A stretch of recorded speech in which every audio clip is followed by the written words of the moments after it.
किसी विषय के चारों ओर रूपरेखा कैसे बनाएं?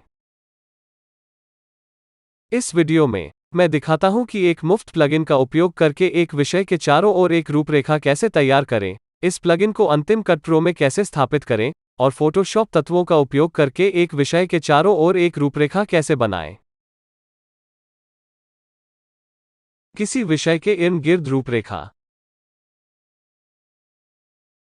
किसी विषय के चारों ओर एक रूपरेखा तैयार करने के लिए आप इसे केवल एपल मोशन के साथ कर सकते हैं। रूपरेखा के भीतर विकृति पैदा किए बिना कोई दूसरा रास्ता नहीं है। यदि आप एपल मोशन के साथ अंतिम कट प्रो का उपयोग करते हैं तो आप लगभग कुछ भी बनाने या पूरा करने में सक्षम होंगे। एपल आप लगभग सब कुछ आपकी आवश्यकता होगी देता है, आपको बस एक दूसरे के संबंध में उनका उपयोग करना सीखना होगा। हालांकि कई इसे आसान और आसान सिर्फ एक प्लगइन पाने के लिए लगता है।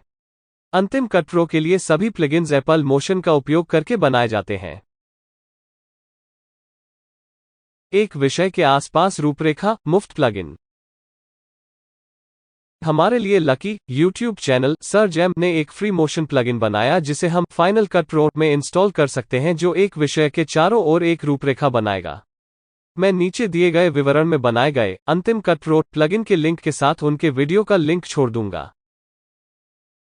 चूंकि उन्होंने प्लगइन बनाया था, इसलिए मेरा मानना है कि उन्हें श्रेय या विचार मिलना चाहिए।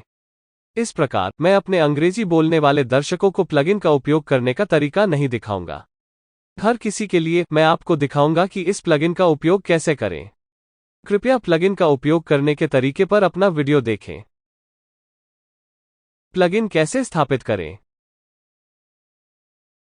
मैं आपको दिखाना चाहिए कि कैसे अंतिम कट प्रो में इस प्लगइन स्थापित करने के लिए एप्पल लगातार अंतिम कट प्रो के लिए अद्यतन जारी है। हर बार जब आप एक अपडेट इंस्टॉल करते हैं तो अंतिम कट प्रो तीसरे पक्ष के प्लगइन्स को हटा देता है। इस प्रकार आपको सबसे तीसरे पक्ष के प्लगइन्स को फिर से स्थापित करना होगा।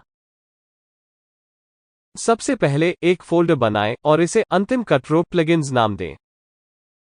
इस फोल्डर के भीतर एक और फोल्डर बनाएं और इसे नाम दें जनरेटर फोल्डर में जाओ। इस तरह आप हमेशा इस प्रकार के प्लगइन्स को अंतिम कट प्रो जनरेटर फोल्डर में डालना जानते हैं। इस फोल्डर के भीतर वो जगह है जहां आप प्लगइन को एनजिप करते हैं। प्लगइन के नाम के साथ एक फोल्डर बनाएगा। हर बार जब आप एक प्लगइन को फिर से स्थापित करते हैं तो आपको मूल प्लगइन के फोल्डर नाम के सटीक नाम का उपयोग करना चाहिए। इस मामले में मूल प्लगइन का फोल्डर नाम बेहतर आकार है। यह अंतिम कट प्रो आपके द्वारा बनाए गए किसी भी वीडियो में प्लगइन की सभी सुविधाओं को फिर से लिंक करने की अनुमति देगा या बनाना शुरू कर देगा। अगर आप ऐसा नहीं करते हैं तो आपको यह कहते हुए रेड एरर मैसेज मिलेगा कि प्लगइन काम नहीं कर रहा है। इसके बाद आपको प्लगइन की सुविधाओं को मैन्युअल रूप से फिर से लिंक करना होगा। जिस रास्ते का उपयोग हम प्लगइन स्थापित करने के लिए करेंगे वह है पैकेज सामग्री दिखाएं, फिर सामग्री, फिर प्लगइन, फिर मीडिया प्रदाता, फिर मोशन इफेक्ट, फिर सामग्री, फिर संसाधन, फिर टेम्पलेट्स और अंतिम जनरेटर। अब अपने डेस्कटॉप पर एप्लीकेशन फोल्डर पर जाएं। फिर अंतिम कट प्रो पर राइट क्लिक करें, फिर क्लिक करें पैकेज सामग्री दिखाएं। अब सामग्री खोलें। इसके बाद प्लगइन खोलें, फिर मीडिया प्रदाताओं को खोलें, फिर ओपन मोशन इफेक्ट, फिर सामग्री खोलें, फिर संसाधन खोलें। इसके बाद टेम्पलेट्स खोलें। आपको नाम, प्रभाव, शीर्षक, जनरेटर और संक्रमण के साथ फोल्डर देखना चाहिए।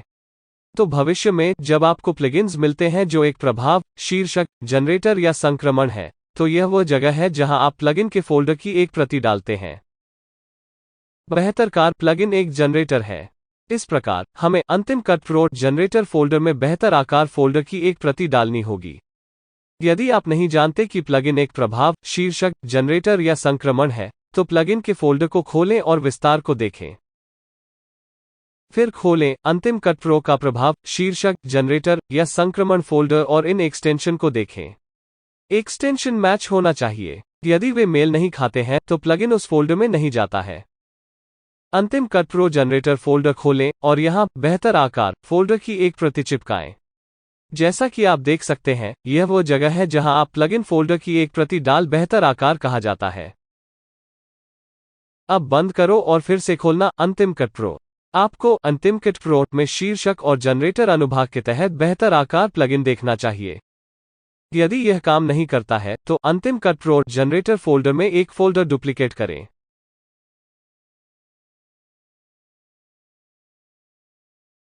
इसके बाद फोल्डर की सामग्री को डिलीट कर दें। फिर प्लगइन की फोल्डर सामग्री को इस फोल्डर में कॉपी और पेस्ट करें।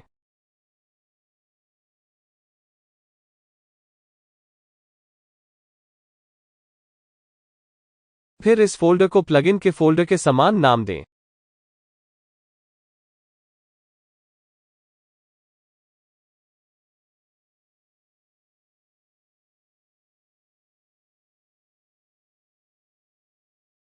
किसी विषय के चारों ओर रूपरेखा, बेहतर आकार।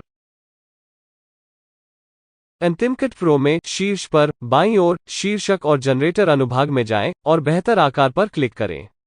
अब आयत लें और इसे उस क्लिप पर खींचें जिसे आप एक रूपरेखा बनाना चाहते हैं। सुनिश्चित करें कि इस जनरेटर का चयन किया गया है। निरीक्षक में शीर्ष पर 4 आइकन हैं। पहले आइकन कमांड पर क्लिक करें। जहां कहते हैं भरें, इस बॉक्स को अनचेक करें। जहां यह रूपरेखा कहते हैं, सुनिश्चित करें कि इस बॉक्स की जांच की है। दर्शक में आपको एक रूपरेखा देखनी चाहिए। इसके बाद किसी भी रंग के लिए रूपरेखा का रंग बदलें जिसे आप रूपरेखा बनाना चाहते हैं। मैं एक क्लिप जोड़ने जा रहा हूं और इस क्लिप के लिए जनरेटर ले जाते हैं क्योंकि मैं इस क्लिप में एक विषय रूपरेखा चाहते हैं।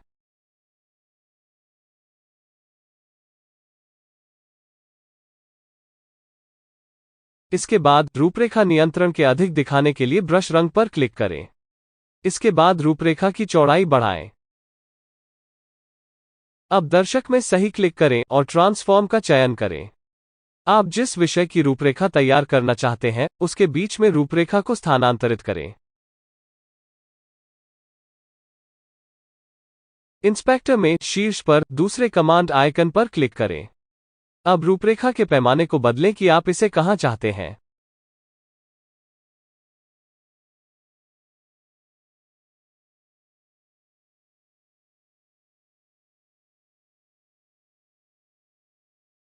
यदि आप दर्शक में रूपरेखा के पैमाने को बदलने की कोशिश करते हैं और बदलते हैं तो रूपरेखा विकृत हो जाएगी।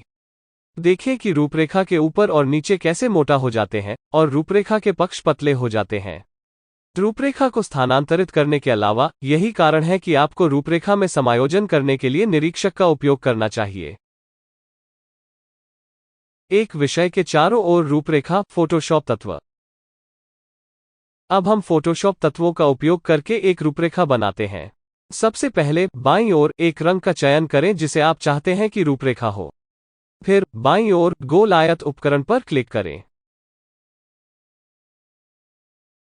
माउस बटन को दबाए रखें और उस वस्तु के चारों ओर एक बॉक्स खींचें जिसे आप रेखांकित करना चाहते हैं। नीचे आकार क्षेत्र से घटाना क्लिक करें।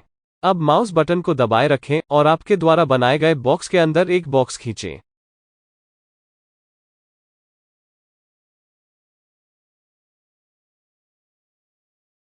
अब आपके पास रूपरेखा है। यह अभ्यास लेता है तो आप यह करने के लिए कुछ समय से पहले आप इसे पाने के लिए बस जिस तरह से आप यह चाहते हो सकता है।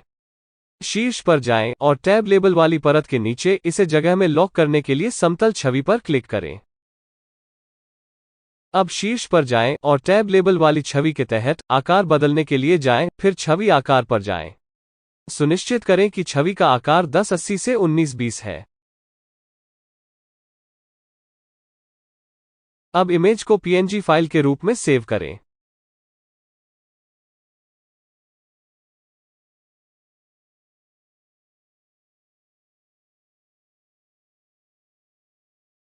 कृपया लाइक या सब्सक्राइब बटन पर क्लिक करें।